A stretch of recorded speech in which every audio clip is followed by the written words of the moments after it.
Assalamualaikum warahmatullahi wabarakatuh. Shalom, Om Swastiastu, Namo Buddhaya, salam kebajikan, salam sehat, sejahtera, dan berbudaya. Kepada yang terhormat Bapak Ibu dosen penguji ujian kinerja, perkenalkan saya Siti Ulil Asmi SPD, mahasiswa PPG Guru Tertentu tahap 2 tahun 2025, asal LPTK IKIP Saraswati dengan NIM 258170437, mengajar di Sekolah SMP Negeri 4 Tinggi Moncong. Pada hari ini akan melaksanakan praktik pembelajaran uji kinerja pada pelajaran Bahasa Indonesia kelas 7, materi mengkaji tokoh dan penokohan cerita fantasi. Berikut ini saya tunjukkan KTP saya. Terima kasih. Selamat menyaksikan.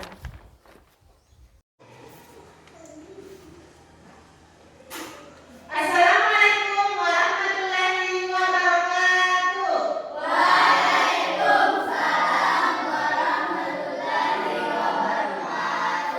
Selamat pagi anak-anak. Oke, bagaimana kabarnya hari ini?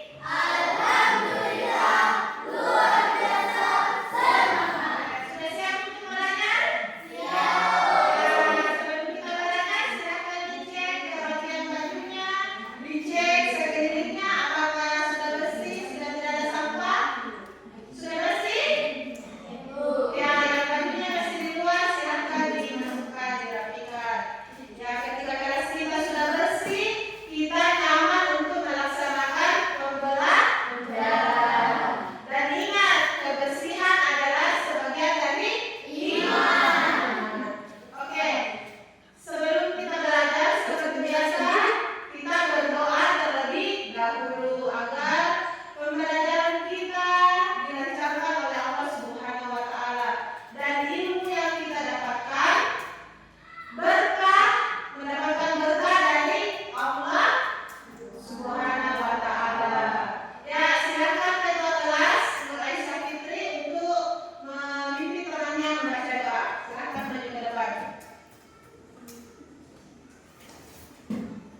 Baik,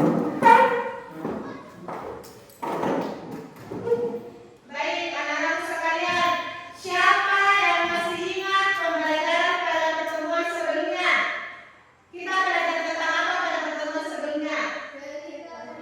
Ya, betul. Kita belajar tentang cerita fantasi.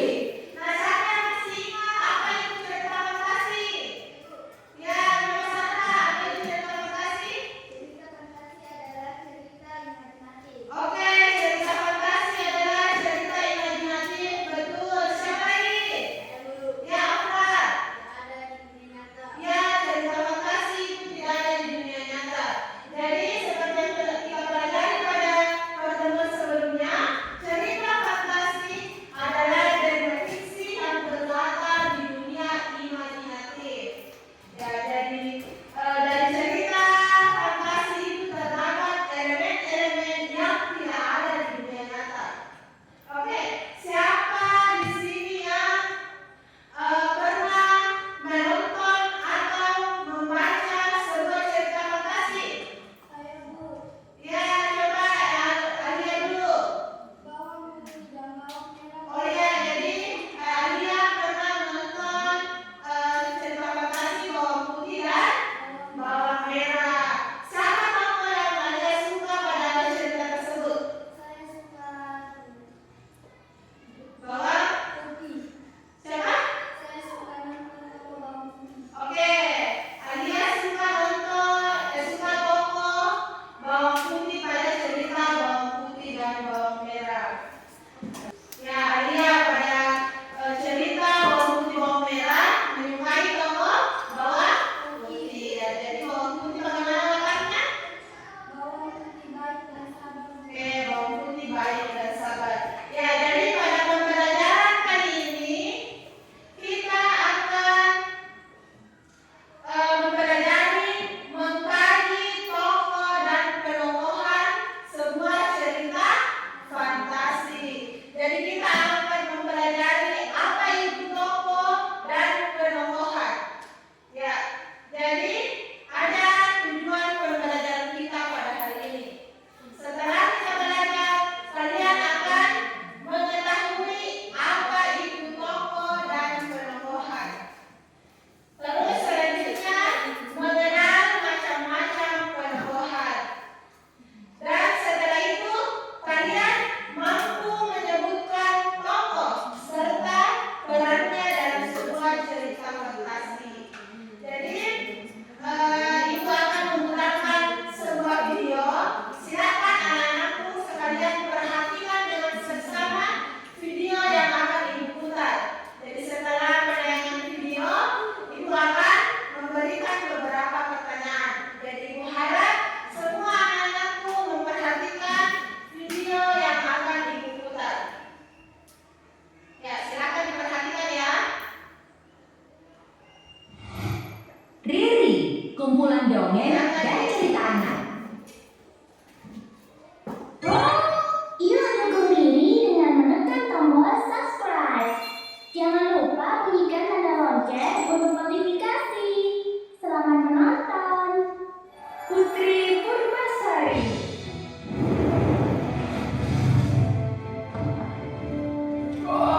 Badanku. Kau telah melakukan kesalahan. Kau pantas diberi hukuman. Turunlah Riri.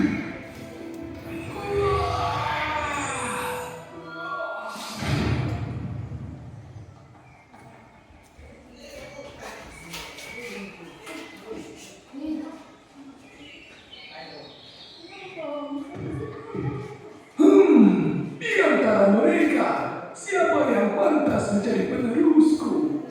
Apakah kakak mau coba membelainya? Oh, tidak. Dia kotor dan membuatku geli. Kakak kakak harus coba sekali-kali merawat hewan. Dengan begitu, Sepertinya pilihanku sudah tepat. Putri-putriku, sudah saatnya ayah menyerahkan tahta ini kepada salah satu dari kalian. Purbarara, sebagai putri pertama, engkau pantas meneruskan tahtaku. Apalagi kini engkau telah bertunangan dengan Raden Indrajaya. Dan kau Purbasari, walaupun masih muda, namun kau sangat bijaksana, berhati lembut dan penyayang. Ini adalah pilihan yang sulit dan ayah memutuskan penerus tahta berikutnya adalah Purbasari. Tapi ayah, akulah putri pertama. Bukankah tadi ayah juga bilang bahwa aku pantas meneruskan tahta? Purbarara, ayah harap engkau bisa menerimanya. Semua patih kerajaan telah setuju bahwa Purbasarilah yang akan menjadi ratu. Terima kasih ayah. Ini merupakan tanggung jawab yang berat. Namun, aku akan berusaha dengan baik. Ini tidak bisa dibiarkan. Masa adikku yang menjadi ratu? Bagaimana kalau kita usir Purbasari saja? Bagaimana caranya? Aku punya keterangan penyihir yang hebat. Mari kita ke sana dan meminta bantuan. Berikan ini pada adikmu. Dia akan terjadi penyakit yang sulit disembuhkan. Sulit disembuhkan. Tapi ini tidak sampai membunuhnya, bukan? Kurang ajar. Apakah kau meragukanku? Tidak, aku percaya padamu. Ini bayaran untukmu.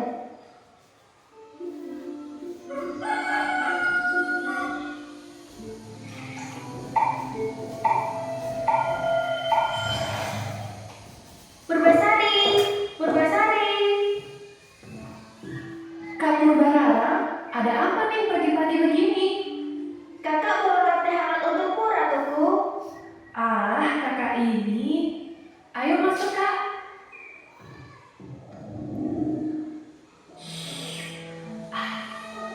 Enak tidak? Kakak menyeduhnya khusus untukmu. Enak sekali, Kak. Aku sangat suka. Bagus, minumlah yang banyak. Kamu kenapa? Entahlah, aku merasa gatal-gatal. Karena kau belum mandi mungkin? Enak saja, aku sudah mandi tadi pagi. Ya sudahlah, kakak pergi dulu ya. Iya kak, terima kasih untuk tehnya hari ini.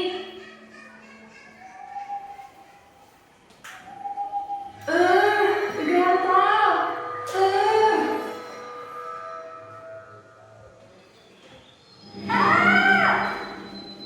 Kenapa badanku penuh bentrok seperti ini? Purbasari, ada apa? Ayah, badanku bentrok semua.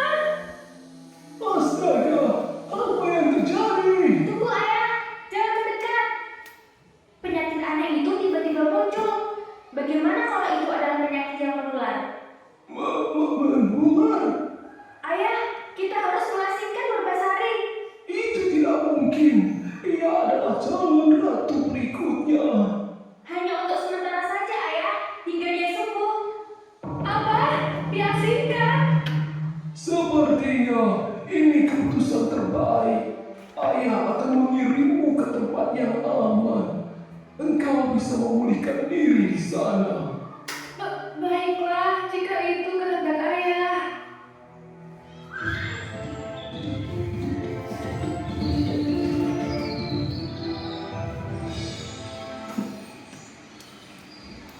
Kita sudah sampai, Tuan Putri.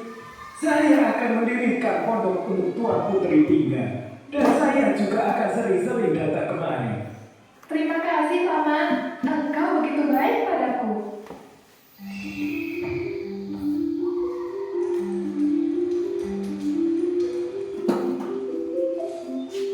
Paman, istirahat dulu yuk. Kita makan bersama. Wah, terima kasih, Tuan Putri. Wah, bagaimana Tuan Putri bisa memasak seenak ini? Sebenarnya kakak yang mengajariku memasak. Apa itu? Hai kelinci, kau mau makan wortel ini? Nah kelinci, apakah kau mau menjadi temanku? Sepertinya kelinci itu menyukai Tuan Putri. Tuan Putri sangat baik hati. Pasti tidak akan pernah merasa kesepian. Selama Tuan Putri tinggal di hutan, semua hewan akan menjadi teman Anda. Dan Anda tetap bisa menjalani hidup ini dengan bahagia.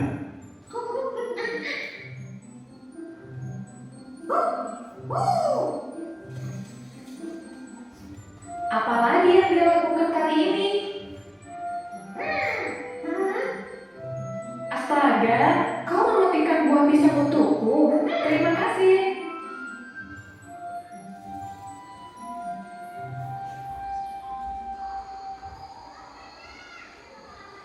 Sudah berapa lama ya aku tinggal di hutan ini? Bagaimana kabar ayah dan kakak? Sepertinya penyakit ini tidak bisa sembuh. Apa itu artinya aku tidak bisa kembali ke kerajaan? Tapi tinggal di sini juga tidak buruk karena ada kalian yang selalu menemaniku. Benar kamu tuh?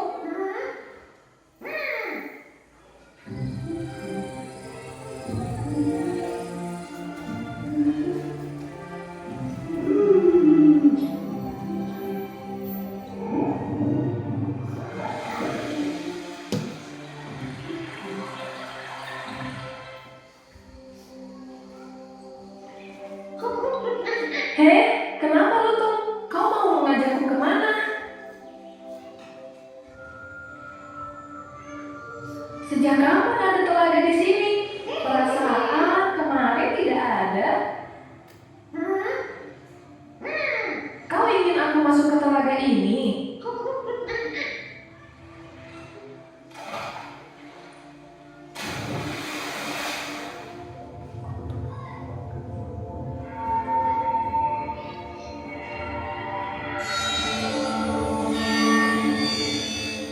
Badanku, aku jadi sembuh. Ini luar biasa. Semua ini berkat engkau, Lutung. Terima kasih banyak.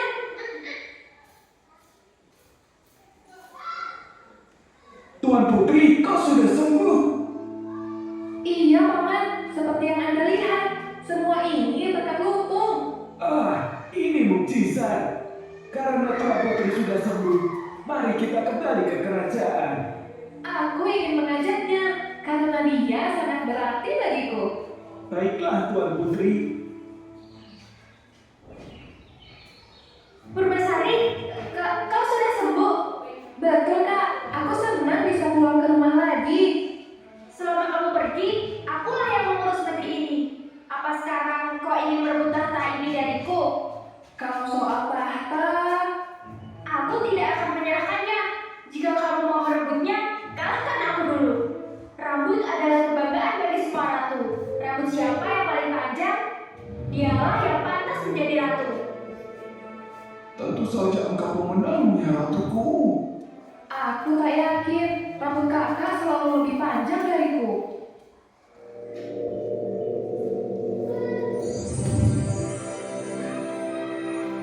Itu tidak mungkin. Apakah rambutku sepanjang ini? Tunggu dulu. Seorang ratu harus memiliki pasangan. Dalam hal ini, akulah pemenangnya. Karena aku telah bertunangan dengan Raden Indrajaya. Lantas, siapa pasanganmu? Aku mempunyai lutung. Pasanganmu seekor lutung. Mengerikan sekali. Walau lutung, namun ia sangat baik dan setia menemaniku, baik suka maupun duka.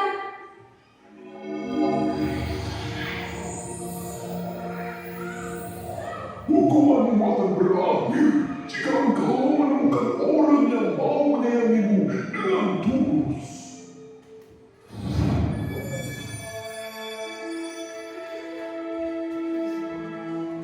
Hah? Kenapa? Bagaimana bisa berubah menjadi manusia? Hai Purbasari, hai semuanya. Aku sebenarnya adalah Sang Hyang Gurbinda. Aku berbuat kesalahan di Kayangan. Hingga akhirnya aku dikutuk menjadi lutung dan dikirim ke bumi. Kutukan itu terlepas berkat ketulusan Purbasari.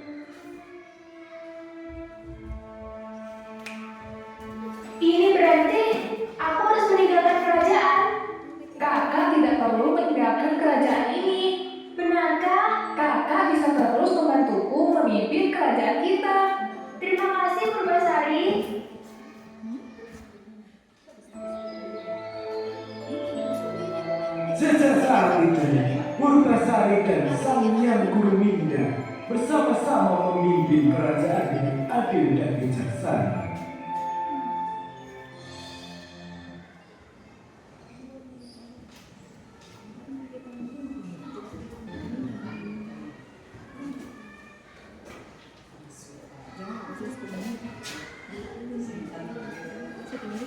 Baik, masih semangat semua? Masih ya, ayo kita coba. Satu semangat.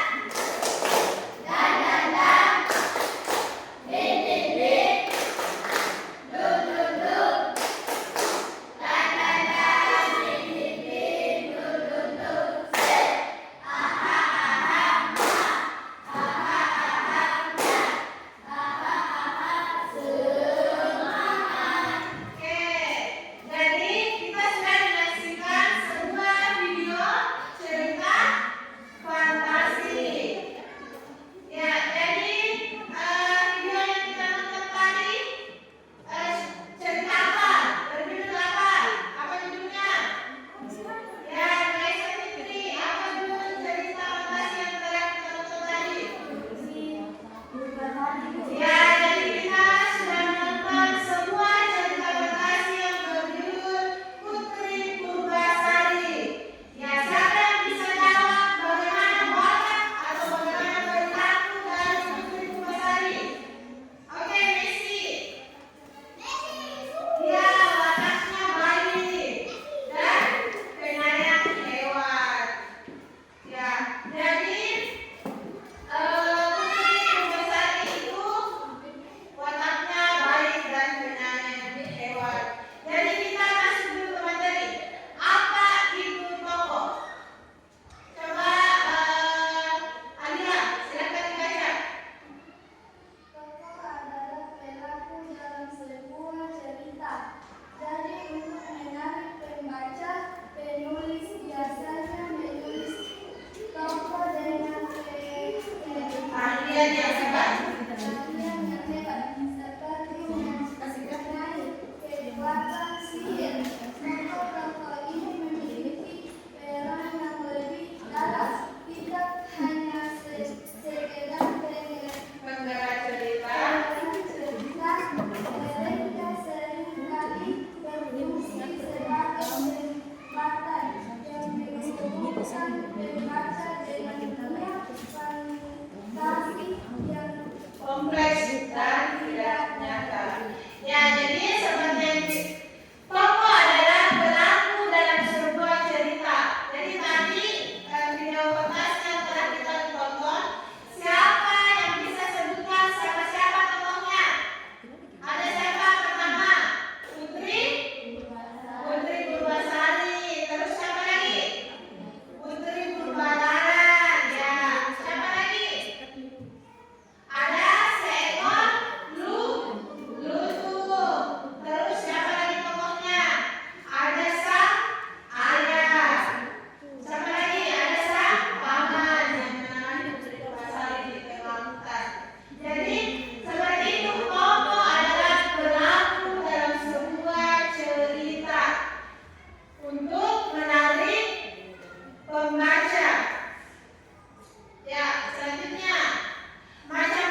Jadi ada yang namanya melalui deskripsi langsung. Ya, cara ini adalah yang paling sederhana dan lugas. Ya, pengarang secara langsung memberitahu pembaca tentang sifat atau ciri-ciri fisik seorang tokoh. Ya, jadi contohnya, Rina adalah anak yang pemalu dan penyendiri. Nah, seperti itu dia langsung menyebutkan langsung sifat asli seorang tokoh.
Siap,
lo masih ikutan.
membersihkan semut dan detak jantung seekor kucing, namun kemampuannya ini membuatnya merasa kesepian. Elara awalnya adalah orang yang skeptis, angkuh dan memiliki tekad kuat. Namun ia mengalami perubahan karakter menjadi lebih lembut dan rendah hati. Bukti dalam teks, ia juga dikenal memiliki hati yang keras dan tidak percaya pada legenda. Bukti simbol skeptis dan rendah hati. Kemudian dalam karakter yang bijaksana dan adil, ia memiliki karakter orang lain untuk menentukan siapa yang layak. Bukti dalam teks, ia tidak langsung memberikan kristal, melainkan memberikan hunian. Kristal ini hanya akan bersinar karena menikah hati yang memegangnya murni. Oke, sudah selesai. Ya, diberi apa? Dikasih B, kasih O, kasih B. Wow, keren. Wow, keren. Ya, jadi silakan duduk kembali ke tempatnya. Selanjutnya kelompok 2. Silakan. Ya, jadi semuanya supaya teman-teman tak bisa langsung.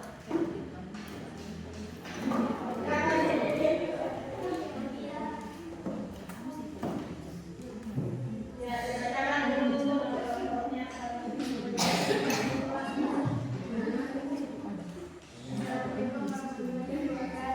Waalaikumsalam warahmatullahi wabarakatuh. Bisa dibesarkan suaranya? Nama anggota kelompok Alia Safira Aziz, Zahra, Lila, tokoh-tokoh dalam cerita. Dian seorang penjaga hutan muda yang memiliki telinga sangat peka. Elara, seorang penjelajah yang bisa berbahasa penumpang ayahnya tulis. Penekohan dan bukti teks. Ian adalah sosok yang sensitif, menyatu dengan darah dan kulit. Ia juga merasa kesepian karena kemampuannya. Bukti dalam teks. Ia memiliki telinga yang sangat peka, mampu mendengar bisikan semut dan detak jantung seekor kumbang. Namun kemampuannya ini membuatnya merasa kesepian dan aku hanya ingin hutan ini tetap damai saat mencoba kristal yang membuktikan keputusannya. Penekohan Elara awalnya adalah seorang yang skeptis, angkuh dan memiliki tekad kuat. Ia juga dikenal memiliki hati yang keras dan tidak percaya pada legenda. Sifat skeptis dan keras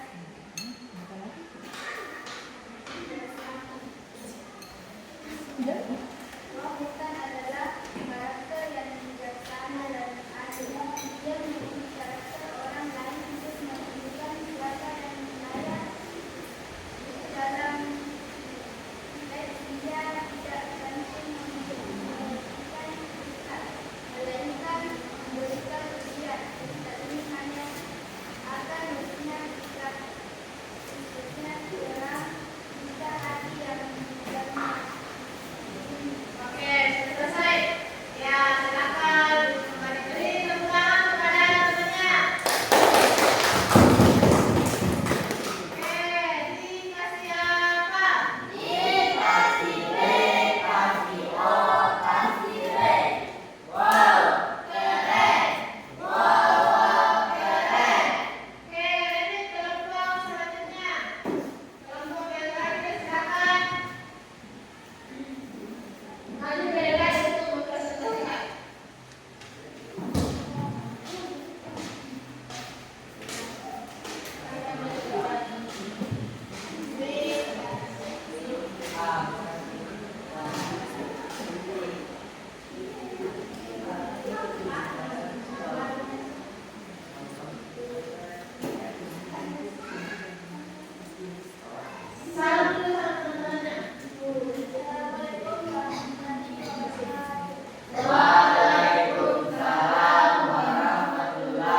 bergerakan.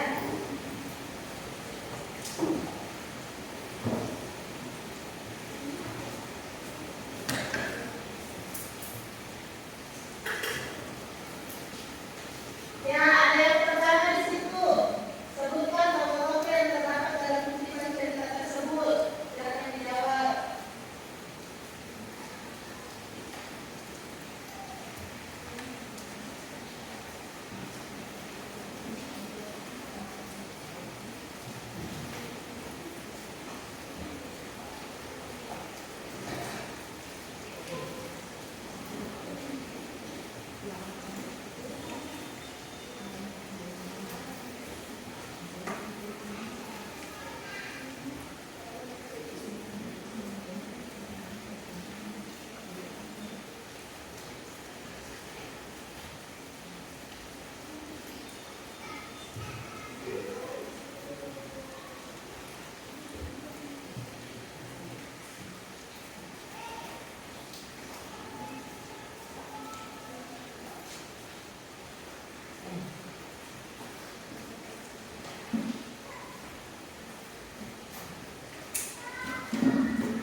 Jadi jawabannya bisa di bagian bawah soal.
kasih